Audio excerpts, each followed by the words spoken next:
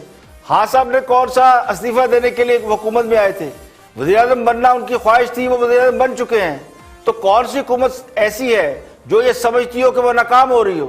اقتدار کا نشہ اتنا زیادہ ہوتا ہے کہ ناکامی کا لفظ آس پاس پھٹکتا نہیں ہے.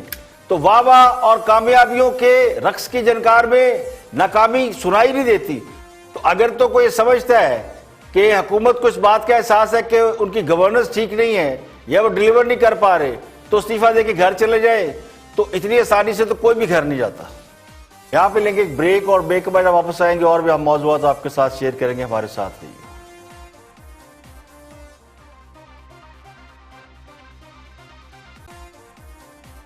Welcome back. آپ دیکھ رہے ہیں پروگرام اختلاف رائے اور میں ہوں افتخار کاظم. بریک کے بعد حاضر خدمت ہے. کچھ دوستوں کی بات کرتے ہیں، ہمارے دوست کیا فرماتے ہیں، کیونکہ حکومت کے اوپر بہت تنقید ہو رہی ہے کہ حکومت ناکام ہو گئی، ڈیلیور نہیں کر پائی، گورننس اچھی نہیں.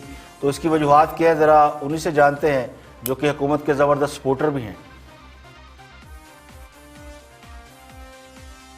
عمران خان کی ایک بات ہے، آج شام تک جن کا کام یہ ہے کہ ہر شخص پر جو یہاں دو بندے میز پر گفتگو کر رہے ہیں، ان سمیت جن پر ان کا بس چلتا ہے یا جن کو وہ کانسیکوینشل سمجھتے ہیں، ان کے اوپر ڈیٹا جمع کرنا، حقائق جمع کرنا، واقعات اور حالات کی روشنی میں کون کہاں سے جہاز بھر کے روسی خواتین کو بلا رہا ہے، کون کدھر لوٹ مار کر رہا ہے، اس سے لے کے anything to anything. انہوں نے کہا جی اس لمحے تک جس شخص کا نام عمران خان ہے اس کا کسی قسم کی لوٹ مار یا چوری ڈاکہ زنی سے کوئی تعلق نہیں. بہت یہ ہو سکتا ہے کہ آپ ان کے لیے لے جائیں دیسی مرغی کا کوئی یعنی پکا کے چیز لے جائیں جی آپ کے لیے لایا ہوں، تو وہ کھا سکتے ہیں، لیکن یہ کہیں کہ جی پیسے لو تو تجھے آپ منگواؤ، یہ انہیں کوئی نہیں کرتا. Not for material corruption.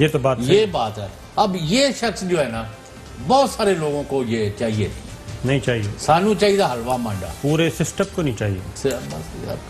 پورے سسٹم کو نہیں چاہیے. There you are. تو مائی کیس ریس، میں نے جو کہنا تھا کہہ دیا. اب خان صاحب کو ٹیم اس طرح کی اور اس طرح کے اتحادی نہیں مل سکے جو جیسے ان کے بارے میں لوگ قسم کھانے کو تیار ہیں، ان کے بارے میں لوگ انگلیاں نہ اٹھائیں، ایسا نہیں. دیکھیں، خان صاحب کو ٹیم اچھی نہیں ملی، اتحادی اچھے نہیں ملے، مشیر اچھے نہیں ملے، عوام تو بالکل اچھے نہیں ملے، انہیں تو جاہل کا خطاب بھی مل چکا ہے. سو یہ ساری باتیں اگر مان بھی لی جائیں تو اس میں قصور کس کا ہے؟ سوال تو رہبری کا ہے. عوام اچھے نہ ہوتے تو پھر سوال یہ کہ خان صاحب کو اقتدار میں کیوں لاتے؟ ٹیم تو خود خان صاحب نے بنانی تھی، اور خان صاحب کی سب سے بڑی کوالٹی ان کی کیپٹنشپ اور ٹیم سلیکشن قرار دی جاتی ہے. تو برائے کرم قوم کی رہنمائی فرما دی جائے کہ جس لیڈر میں بقول آپ کے ساری اچھی کوالٹیز ہیں، تو پھر وہ ٹیم بنانے کی کوالٹی کا ہے. اتحادی بھی خان صاحب نے اپنی مرضی سے لیے ہیں، الیکٹیبل کو بھی اپنی مرضی سے ساتھ ملایا. اب صرف ایک ہی چیز رہ گئی ہے کہ خان صاحب کرپشن میں انوالو نہیں ہے، لیکن اس کا قوم کو کیا فائدہ ہو رہا ہے؟ پیٹرول میں 300 ارب، چینی میں 200 ارب اور ادویات میں اربوں روپے کی کرپشن کیا خان صاحب کی ناک کے نیچے نہیں ہوئی؟ اور کیا جن لوگوں پر کرپشن کے الزامات ہیں وہ خان صاحب کے قریبی ساتھی نہیں ہیں؟ وزیر اعظم کرپشن میں خود انوالو نہیں ہے تو یہ بات مانی جا سکتی ہے، لیکن وہ کرپٹ لوگ ان کی ٹیم میں شامل ہیں اور ان کو انہوں نے اپنے بغل میں بٹھا رکھا ہے. تو پھر ایمانداری والا ٹیگ جو ہے وہ کیسے درست ہو گیا؟ تو وزیر اعظم کو کس بات کا ڈر ہے؟ جس دن خان صاحب کرپٹ لوگوں کو خود سے دور کر لیں گے، ڈسٹنس کر لیں گے یا ان کو پکڑ کے اندر کر لیں گے تو باقی معاملات بھی ٹھیک ہو جائیں گے۔ دیکھیں کسی بھی صورت میں ذمہ داری کپتان پر ہوتی ہے اور وہی ٹیم کی کارکردگی کا بھی جواب دہ ہوتا ہے۔ آگے بڑھتے ہیں اور فیصل واڈا منسٹر ہیں، گفتگو کر رہے ہیں کامران شاہد کے ساتھ اور دیکھتے ہیں کہ وہ کیا فرماتے ہیں۔ چنی منی پارٹیوں کے ننے مننے لیڈران نے ایک پریس کانفرنس کی تھی، آپ کو یاد ہوگا، ماسک پہن کے۔ میں نے اسی وقت ٹویٹ کیا تھا کہ ان کے پاس آج کے دن کے بعد منہ چھپانے کے لیے ماسک بھی چھوٹا پڑ جائے گا۔ اور ہم نے جس طریقے سے الیکشن اللہ الحمدللہ جیتا، سینٹ جیتا، یہی شکست ہم نے کہا تھا کہ آپ کو بجٹ میں پڑے گی، اور بجٹ میں یہ بھی ہمارا ساتھ دیں گے۔ نورا کشتی دیکھی آج آپ نے، نمبر 1۔ نمبر 2 یہ کہ جو آئے تھے آج ہمارا استعفیٰ لے رہے ہیں، وہ بجٹ پاس کرا کے مسکراتے ہوئے اندر گئے ہیں۔ تو قوم کو ہم نے آئینہ دکھا دیا ہے، کوئی ٹیکس لگا نہیں، ٹیکس کے اوپر لیکچر دیتے رہے۔ اچھا لیکچر دینے والے کون ہیں؟ نواز شریف صاحب کی پارٹی۔ نواز شریف صاحب کہاں ہیں؟ ملک سے بھاگے ہوئے ہیں۔ نواز شریف صاحب کا سمدھی کہاں ہے؟ وہ ملک سے بھاگا ہوا ہے۔ جو فائنانس منسٹر تھا، جو دودھ کی نہریں بھاگ گیا تھا، نواز شریف صاحب کا بھتیجا کہاں ہے؟ وہ ملک سے بھاگا ہوا ہے۔ شہباز شریف کا دبات کہاں ہے؟ وہ ملک سے بھاگا ہوا ہے۔ بیٹی بھاگنے کے چکر میں اس کو ہم نے روکا ہوا ہے۔ ہم نے یعنی کہ اس میں میرا بھی بہت بڑا کنٹریبیوشن ہے۔ مریم نواز کو روکنے میں آپ کا کنٹریبیوشن ہے۔ شہباز شریف کا دوسرا بیٹا کہاں ہے؟ وہ جیل پر ہے۔ جو حمزہ 100% ہے، بہت بڑا کنٹریبیوشن ہے، اور اس کے لیے اگر دھاوا بولنا پڑا اور کوئی اس پچھلی دار کی کوئی ڈرامہ ہو گیا رپورٹوں کا اور لوگوں کی ہمدردیاں جاگ گئی تو ہم ایئرپورٹ میں بھی کھڑے ملیں گے اور آپ کو وہ دکھائیں گے کہ آپ 65 سال میں فیصل واڈا مریم نواز صاحبہ کو روکنے کے لیے کیا بندوقیں لے کے کھڑے ہوں گے یا کیا لے کے کھڑے ہوں گے؟ فیصل بھائی کیا سوچا آپ نے؟ اگر سر وہ تو جس سپیڈ، وہ تو کامران شاہد صاحب وہ تو منظر دیکھنے والا ہے، اس کا تو ہم بھی بے صبری سے انتظار کر رہے ہیں۔ دیکھیں تو آپ آگے آگے ہوتا کیا ہے۔ زبیر بھائی یہ اب پتہ چلا کہ مریم نواز کو روک، دیکھیے مریم نواز کو بیرون ملک جانے سے جنہوں نے روک رکھا ہے وہ سب کو معلوم ہے کہ وہ کون ہے، اور جب وہ چاہیں گے تو پھر فیصل واڈا بھی چاہیں گے تو روک نہیں پائیں گے۔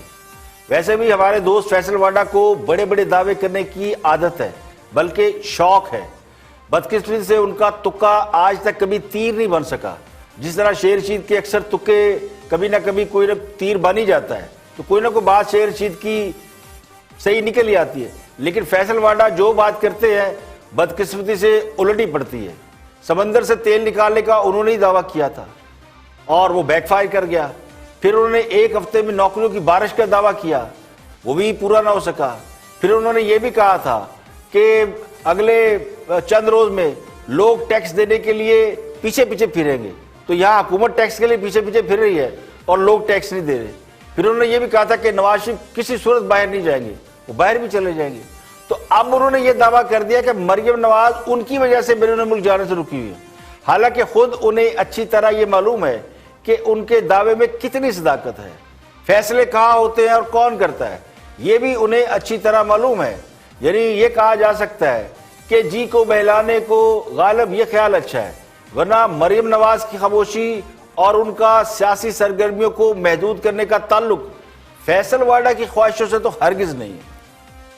اور وزیر اعظم کے ترجمان صداقت عباسی کل پارلیمنٹ میں جو کچھ ہوا اور اس کے بعد حکومت کے اوپر بھی تنقید ہوئی، اپوزیشن پہ بھی تنقید ہوئی، حکومتی ترجمان صداقت عباسی اس حوالے سے اپنا ایک ورژن دے رہے ہیں، دیکھتے کہ وہ کیا فرماتے ہیں۔ منصور صاحب آپ حیران ہوتے ہیں، آپ اس بات پہ بھی تو حیران نہیں ہوئے، پتہ نہیں کیوں نہیں حیران ہوئے کہ 35 سال سے یہ شوگر مافیا، یہ کارٹل ایگزسٹ کر رہا تھا۔ زرداری صاحب اور نواز شریف صاحب کے ڈائریکٹ خاندان کے لوگ اس کے حصے تھے، اور مشرف صاحب جیسا ایک بڑا طاقتور فوجی ڈکٹیٹر بھی ان مافیا کے خلاف کوئی رپورٹ نہیں لا سکا۔ آج تارڑ صاحب بڑے دبنگ انداز سے اس رپورٹ کو کامنٹ کر رہے ہیں اور ترین صاحب پہ بات کر رہے ہیں، ان کا حق ہے یہ کریں، لیکن ساتھ ساتھ اس لیڈر کو بھی اپریشیٹ کر دیں جس سے تاریخ میں پہلی دفعہ ایک سٹینڈ لیا۔ اور وہ جو آپ کہہ رہے ہیں کہ جہاز استعمال ہوتا رہا، اگر ان کا بھی نام آیا، ان کا بھی نام، ایک سینٹنس کا موقع دیں، آپ کے لیڈر کو یہ کریڈٹ جاتا ہے، کھاتا ہے تو بتاتا بھی تو ہے۔ اچھا چل جی آپ کا تو چلے، میں اگر میں پوری بات کرتا، میں کسی کو ضروری بات کرنے لگے، آپ تو ایسی پوائنٹ کر رہے ہیں۔ اور بہرحال یہ جو کرنے کی بات ہے اس کو اپریشیٹ کریں تارڑ صاحب کہ کسی نے آپ کو کوئی رپورٹ دی ہے. اس سے پہلے کھاتے بھی رہے ہیں, سرکاری کھاتے کھلتے بھی رہے ہیں, یہاں سے پیسے باہر جاتے بھی رہے ہیں, باہر فلیٹوں میں جہاں میاں صاحب تشریف فرمائے ان فلیٹوں کو آپ ڈس اون بھی کرتے رہے ہیں, ان کو کتریوں کے متھے بھی لگاتے رہے ہیں. آج جن عدالتوں میں جا کے آپ ہمارے خلاف انصاف ڈھونڈتے ہیں, ان عدالتوں نے جب آپ کو غیر صادق اور غیر امین ڈکلیئر کیا, آپ ان عدالتوں کی توہین بھی کرتے رہے. تو آج کس اخلاقی منہ سے آپ کسی کو چھپنے کی بات کرتے ہیں؟ یہ تو بات ہوگی. ایک میرا پھر کامنٹ ہے ثنا بچہ صاحبہ کی بات کے بارے میں, انہوں نے جواب نہیں دیا کہ بلاول جو کہ اربوں پتی کا بیٹا ہے تو اس کے مقابلے میں مراد تقریر نہیں کر سکتا.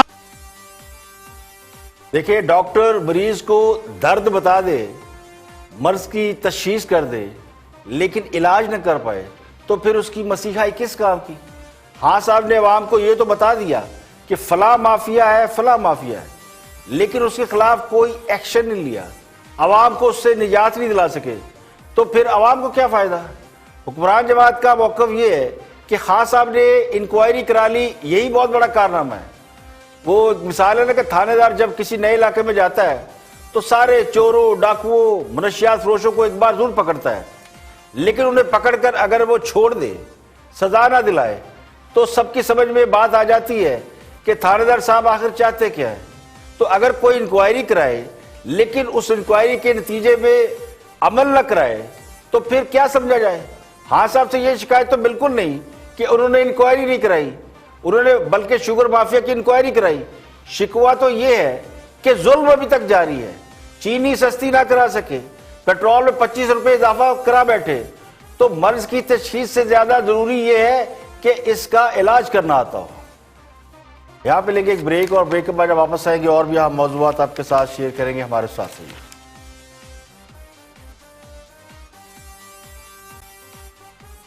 Welcome back. آپ دیکھ رہے ہیں پروگرام اختلاف رائے. میں افتخار کاظمی, سابق گورنر سندھ زبیر احمد PMLN کے رہنما ہیں. گفتگو کر رہے ہیں پاور پلے میں, دیکھتے ہیں کہ ان کا کیا ورژن ہے, اپوزیشن کیا سوچ رہی ہے حکومت کے حوالے سے. Watch this. پوری ٹیم فیل ہوتی ہے تو پھر پرفارمنس نہیں ہوتی ہے, اور پوری ٹیم فیل ہوئی ہے. کپتان تو ہیں ہی, بالکل ان کے ساتھ تو ہماری امید تھی ہی نہیں.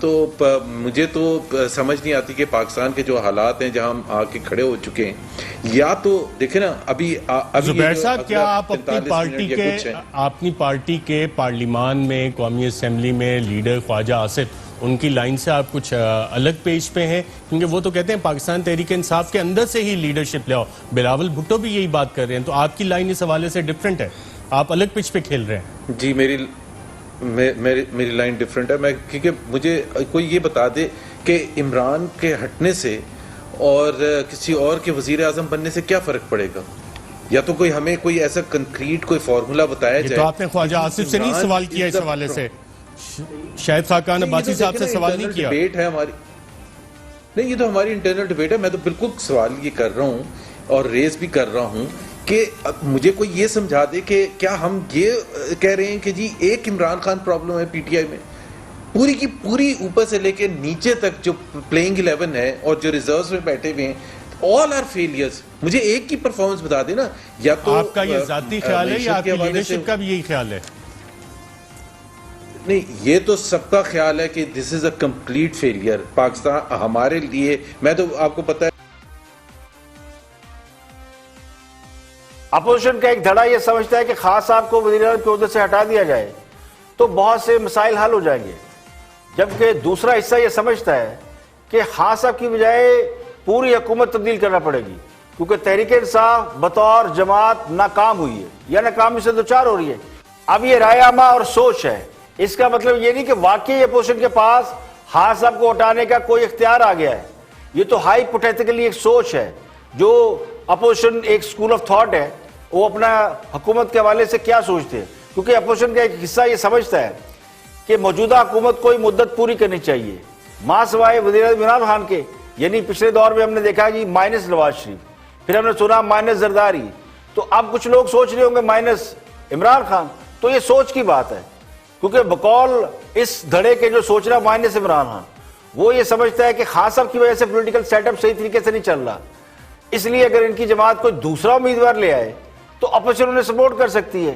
تو یہ آفر بھی ہو سکتی ہے, سوچ بھی ہو سکتی ہے. خان صاحب کی جماعت میں اس طرح کی بظاہر کوئی صورت نظر نہیں آتی کہ مائنس عمران خان فارمولا کام کر جائے.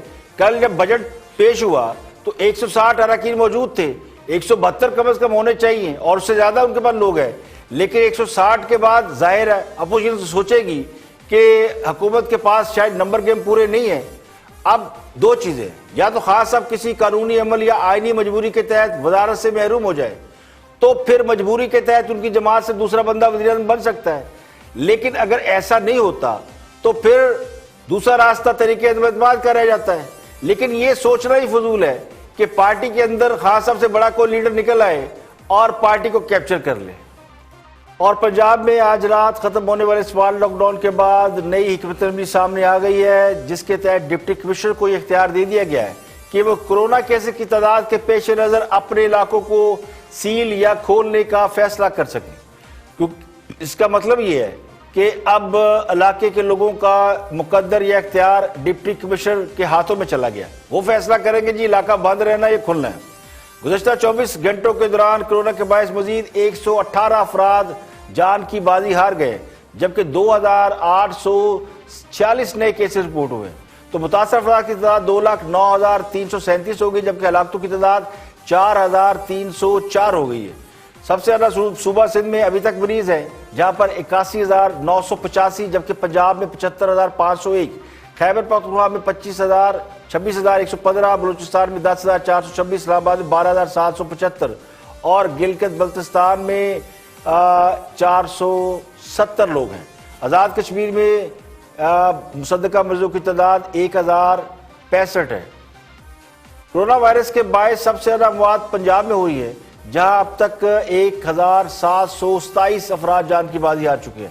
سندھ میں 1,343, خیبر پختونخوا میں 935, اسلام آباد میں 128, گلگت بلتستان میں 24 اور بلوچستان میں 119 اور آزاد کشمیر میں 28 لوگ اب تک کورونا کے باعث جاں بحق ہو چکے ہیں. حکومت پنجاب نے کنفرم مریض کے لیے ڈبل نیگیٹو PCR ٹیسٹ کروانے کی شرط ختم کر دی ہے. ہسپتال سے 10 دن کے بعد مزید علامات ظاہر نہ ہونے پر مریض کو اب ڈسچارج کر دیا جائے گا, یعنی اس کو دوبارہ ٹیسٹ کرنے کی نہیں کیا جائے گا. اس کے علاوہ دنیا بھر میں کورونا سے مرنے والوں کی تعداد 5,08,000 ہو گئی ہے, جبکہ متاثرہ افراد 1,04,08,000 سے زائد ہو گئے. امریکہ میں اب تک کورونا سے مزید 131 افراد جاں بحق ہوئے ہیں اور تعداد ہوگی 1,28,000. یعنی امریکہ میں اب آہستہ آہستہ کورونا نیچے آ رہا ہے اور کیجویلٹی کی تعداد جو ہزاروں میں تھی اب وہ سینکڑوں میں رہ گئی ہے. امریکہ میں 26,81,000 سے زائد افراد میں کورونا پایا گیا. برازیل اب بھی دوسرے نمبر پر ہے اور وہاں پہ 13 لاکھ مریض ہیں, اور اب تک وہاں پہ 58,300 لوگ اس میں ہلاک ہو چکے ہیں. لیکن برازیل میں بھی مرنے والوں کی تعداد یعنی گزشتہ 24 گھنٹوں کے دوران 116 رہی, تو وہاں بھی تعداد نیچے آ رہی ہے. بھارت میں گزشتہ 24 گھنٹے میں 417 افراد ہلاک ہوئے. تو اب انڈیا میں اب تک 16,900 افراد اس سے مر چکے ہیں, جبکہ متاثرہ افراد کی تعداد 5,67,000 ہے. اب لگتا یوں ہے کہ امریکہ اور سینٹرل امریکہ اور دوسرے جو علاقے ہیں وہاں پہ کرونا آہستہ آہستہ کم ہو رہا ہے, لیکن پاکستان اور قرب و جوار کے جو علاقے ہیں ساؤتھ ایشیا, اس میں ابھی تک کرونا بڑی شدت سے ہے اور یہ وبا بڑھ رہی ہے, اور خدشہ یہ ظاہر کیا جا رہا ہے کہ جولائی اگست میں یہ وبا مزید بڑھے گی. آج کے لیے اتنا ہی, کل پھر حاضر ہوں گے مزید خبروں, تبصروں, تجزیوں کے ساتھ. پروگرام اختلاف رائے سے افتخار کاظمی کو اجازت دیجیے. آپ ہمیں فالو کر سکتے ہیں یوٹیوب اور سوشل میڈیا کے دیگر پیجز, انسٹاگرام, فیس بک اور ٹویٹر پر آپ ہمیں فالو کر سکتے ہیں. اپنا فیڈ بیک ضرور ہمیں دیجیے گا. آپ سے ملاقات ہوگی کل. اپنا گرد و نواح کے لوگوں کا بہت بہت خیال رکھیے گا.